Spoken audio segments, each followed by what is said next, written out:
내가 이유 없이 막 울고 싶은 그런 아이이고 싶지만 난 아이가 아니야. 나를 아이로 취급해주는 사람이 단 한 명도 없어, 이 세상에.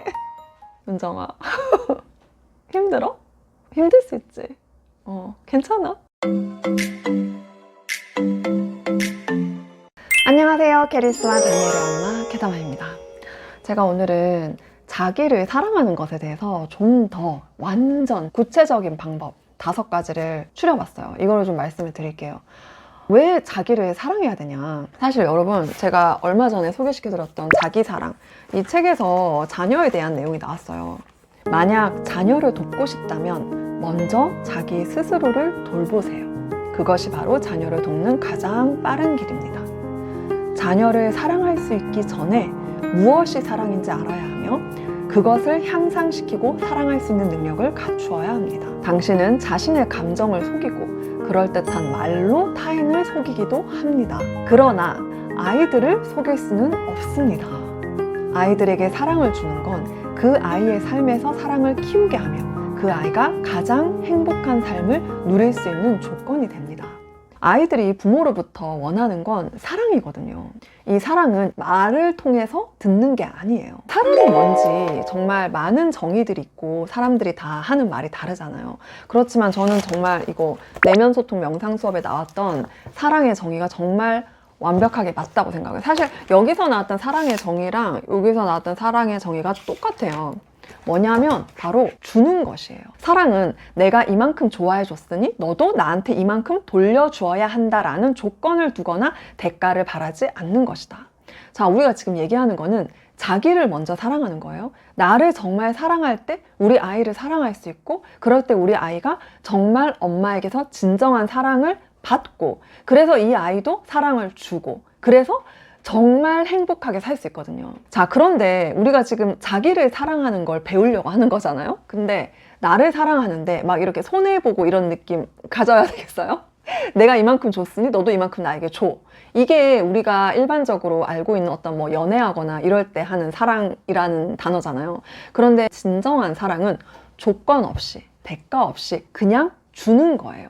그게 진짜 사랑이에요. 바로 이러한 사랑을 먼저 나 자신에게 주자는 거예요. 자기를 먼저 돌보라고요. 자기를 먼저 진심으로 진정한 사랑을 하라는 거예요. 그래서 내가 나를 정말 사랑할 때, 그럴 때 남도 정말 사랑할 수 있다는 거죠. 여기서 말한 남은 우리 아이를 포함한 거예요. 남편을 포함하는 거고. 자, 그래서 제가 정말 여러 가지로 고민을 많이 했어요. 제가 얼마 전에 다른 영상에서 우리 자신을 사랑할 수 있는 여러 가지 구체적인 방법들도 말씀을 드렸는데, 제가 좀 더 깊이 들어가서 자기 사랑에서 말하는, 그리고 내면 소통 명상 수업에서 말하는 그 진정한 사랑, 정말 주는 사랑, 그 사랑을 나에게, 나를 정말 진정한 사랑으로 사랑할 수 있는 방법이 뭔가, 이거에 대해서 고민을 많이 했어요. 근데 사실은 솔직히 말하면 저는 저 자신을 좀 많이 사랑을 하는 것 같아요. 그래서 주체적으로 살 수 있는 것 같고요. 그리고 굉장히 행복하게 살고 있고 그런 것 같거든요. 그래서 제가 왜 그런지에 대해서 생각을 해봤는데 이렇게 정리를 할 수 있을 것 같아요. 제가 말씀을 드릴게요. 첫 번째는요, 여러분, 내가 나 자신을 진정으로 사랑하려면요, 내가 무엇을 가장 중요하게 생각하는지 그 우선순위를 확실히 알아야 돼요. 그래야 주체적으로 살 수 있고요. 그게 진짜 나를 사랑하는 거거든요. 제가 이 얘기는 유튜브 초창기 때부터 얘기했어요. 인생 핵심 가치를 정하라고. 근데 이거는 변해도 상관이 없어요. 저 같은 경우는 원래 이제 막 3개였다가 5개였다 이렇게 막 계속 변했는데, 최근에 제가 생각하는 제 인생 핵심 가치 우선순위에는 정말 첫 번째가 사랑. 이건 사실 언제나 빠지지 않은 거였어요. 이 사랑이 예전에는 다른 사람들을 사랑하는 거, 이 사회를 사랑한다던가 이런 맥락이었는데, 지금은 나를 사랑하는 거를 포함한 사랑. 그 다음이 저는 제가 굉장히 중요하게 생각하는 제 삶의 우선순위가 자유더라고요. 최근에 깨달았어요. 이 얘기는 좀 기니까 다음에 다른 영상이나 따로 얘기를 해드릴게요. 그리고 세 번째로 제가 중요하게 생각하는 것도 이번에 새롭게 된 건데, 재미. 이것도 다음에 다른 영상에서 이야기를 해드릴게요. 제가 제 삶의 우선순위라고 했던 단어들, 예를 들어서 신앙이라든가 그리고 뭐 기여, 성장 이런 것도 사실은 사랑에 다 포함되어 있더라고요. 그래서 사랑, 그리고 자유, 그리고 재미. 저는 이 세 가지가 있으면 물론 건강도 있긴 해요. 근데 건강은 약간 이제 뭐랄까 디폴트가 돼가지고 여기 우선순위에 넣지 않아도 너무 당연하게 영순위로 되어 있어서 저는 뺐는데요. 어찌됐든 이렇게 자기 삶의 우선순위를 정하시는 거, 그게 나를 사랑하는 첫걸음이에요. 왜냐하면 이 중심이 있어야지 흔들리지 않거든요. 외부의 어떤 말이나 어떤 영향으로부터 나를 지킬 수 있는 거예요, 이게. 내 인생의 핵심 가치, 우선순위를 반드시 정하세요. 아직 안 정하셨다면. 자, 그리고 두 번째. 나 자신을요, 아이처럼, 연인처럼 대하는 거예요. 사실 이거는 제가 자기 사랑에 관련된 유튜브 영상을 몇 개를 보고서 이거구나 하고 제가 정말 그날 사실은 별일 아닌데 솔직히 지금 무슨 이유였는지 기억도 안 나요. 근데 그냥 제가 굉장히 다운이 됐었어요. 제가 극 F라서 기분이 업앤다운이 많은데 기분이 너무 다운되고 너무 슬픈 거야. 우울하고. 그래서 온갖 부정적인 스토리를 이렇게 이어가는 거 알죠, 여러분들? 예. 그 스토리 계속 이어서 가다 보면 이렇게 지하 저 깊숙이까지 내려가잖아요. 맞죠? 그리고 그 마지막은 뭐예요? 이렇게 살아서 뭐해? 이렇게 되지 않아요? 그때 제가 자기를 사랑하는 거에 대한 유튜브를 막 이렇게 맨날 틀어놓고 막 설거지하고 하다가 자기 자신을 아이나 연인에게 대하는 것처럼 하라는 거예요. 그래서 제가 만약에 제가 아이예요? 저 같은 아이가 있어. 근데 얘가 너무 슬퍼해, 우울해. 별일 아니야, 이유는. 근데 사실 애들은 그렇잖아요. 별일 아니어도. 그래도 우리는 위로해주잖아요. 안아주고, 울면은. 그냥 무조건 안아주잖아요. 그리고 뭐 예를 들어 연인이면은, 연인이 별일 아니지만 그걸로 우울해하면 우리 안아줄 수 있잖아요. 그러니까 그 똑같은 마음으로 나 자신을 굉장히 따뜻하게 대해주는 거예요. 그래서 제가, 은정아, 기분이 안 좋아? 지금 얘기하는데 갑자기 울컥하네? 아니, 왜냐면 이런 말을 해주는 사람이 없지 않아요? 봐봐요. 우리가 지금 아이가 아니잖아요? 우리는 그 누구에게도 아이 대접을 받을 수가 없어. 우리는 아이가 아니기 때문에. 어른이야, 어른. 내가 이유 없이 막 울고 싶은 그런 아이이고 싶지만 난 아이가 아니야. 나를 아이로 취급해주는 사람이 단 한 명도 없어, 이 세상에. 그리고 나를 연인으로 대해주는 사람도 없잖아요. 물론 너무너무 인꼬부부인 남편분들께서는 연인처럼 대해주실 수도 있겠지만 우리 남편은 그렇지 않아서. 그러니까 봐봐요. 나 아니면 누가 나를 아이처럼 연인처럼 대해주겠냐고요. 근데 이거를 내가 나에게 해줄 수 있다는 거. 제가 그랬다니까요. 은정아.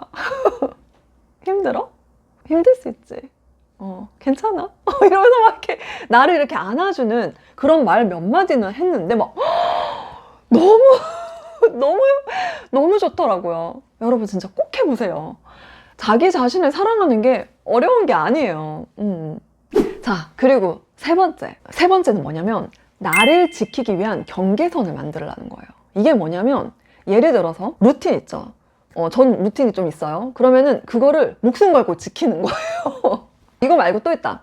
예를 들어서 시간. 저는 좀 사실 시간을 좀 쪼개 쓰는 사람이다 보니까 되게 좀 예민하거든요. 예를 들어 저의 경계선이 이거예요. 저는 누굴 만나거나 약속을 했을 때 10분. 이게 제 경계선이에요. 10분 이상 연락 없이 늦잖아요. 그런 사람은 제가 2번까지 봐줘요. 3번 안 만나요. 이런 경계선을 정하라는 거예요. 이게 되게 나쁜 것 같지만요. 이게 나를 지키는 거예요. 나를 사랑하는 거예요. 나를 아무렇지 않게 사람들이 만만하게 막대도 된다라고 하는 것과 반대인 거죠. 나를 소중히 하는 거예요. 나를 사랑하는 거예요. 이 경계선이 반드시 필요합니다. 솔직히 약간 천사병 살짝 있는 사람들, 저도 약간 그래가지고 이게 쉽지는 않았어요. 이런 경계선 정하는 거는 얼마 안 됐어요. 이렇게 해야 되겠더라고요. 그게 사실은 내 주변 사람에게도 좋아요. 그리고 네 번째로 제가 굉장히 강조하고 싶고 이건 정말 중요하다라고 말씀드리고 싶은 거 뭐냐면 지금 이 순간을 사세요. 이게 진짜 나를 사랑하는 거예요. 사실 명상할 때 지금 이 순간을 살거든요. 나 자신을 알아차리고. 그래서 사실 명상을 하는 게 정말 지금 이 순간을 살 수 있는 최고의 방법 맞아요. 근데 명상이 아시죠, 여러분? 이렇게 과부자 틀고 앉아가지고 해야 되는 것만이 아니라고 했죠. 산책을 하면서 운동을 하면서 심지어 명상을 할 수 있어요. 현재 내가 하고 있는 나 자신을 만끽하고 알아차리고 느끼는 거, 그게 중요한 거예요. 제가 예를 들어 소설을 읽어요. 그 소설은 중세시대 이야기야. 그러면 중세시대로 날아가는 거예요. 그 책을 읽는 동안. 그러면 지금 이 순간이 사라지는 거죠. 그런데 지금 이 순간으로 살면서 중세시대 책을 읽을 수 있는 방법이 뭐냐면, 이걸 읽으면서 지금 내 삶에 나의 사고 방식, 나의 고정관념, 내가 가지고 있는 느낌, 이런 것들을 계속 알아차리면서 읽는 거예요. 저는 그렇게 합니다. 그리고 뭐 예를 들어서 자서전 같은 걸 읽어요. 그 사람은 미국의 어딘가에 살고 있고, 그럼 저는 지금 이 순간 여기에 있는 게 아니잖아요. 그런데 그 책을 읽으면서 저는 계속 지금 이 순간으로 당겨와요. 한마디로 책을 읽으면서 고전 소설이든 뭐든 내 삶에 적용, 지금 당장 나에게 적용을 시키거든요. 지금 이 순간에 사세요. 제가 얘기했잖아요. 미래를 사는 사람들 걱정밖에 안 해요. 불안해하고요. 그리고 과거에 사는 사람들 후회해요. 후회, 아쉬워하고 돌아가고 싶고. 가능해요? 가능하지 않잖아요. 바꿀 수 있고 즐길 수 있고 누릴 수 있는 건 지금 이 순간밖에 없거든요. 지금 이 순간을 사세요. 그게 진짜 나를 사랑하는 완전 지름길이에요. 자, 그리고 마지막 5번째. 이건 사실 지금 이 순간을 사는 거랑 인생 핵심 가치랑 다 연결돼요.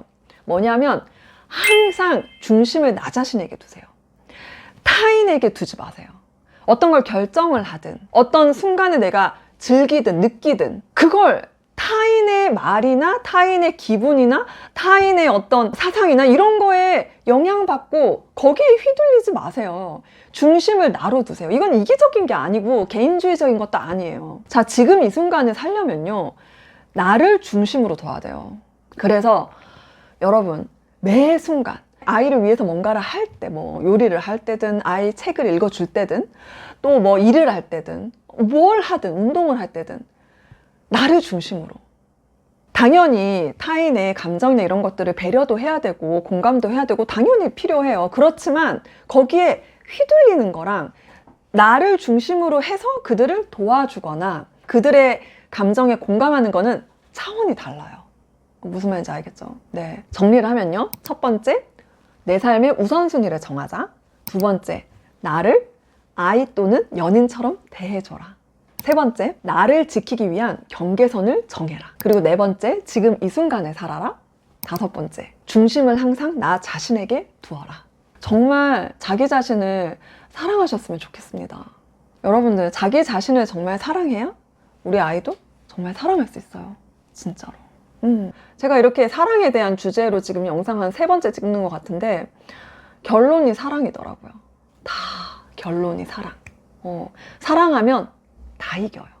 나 자신도 이기고 다른 사람도 이기고 이 세상도 이기고 다 이겨. 최고인 것 같아요. 우리 진짜 나 자신을 사랑합시다.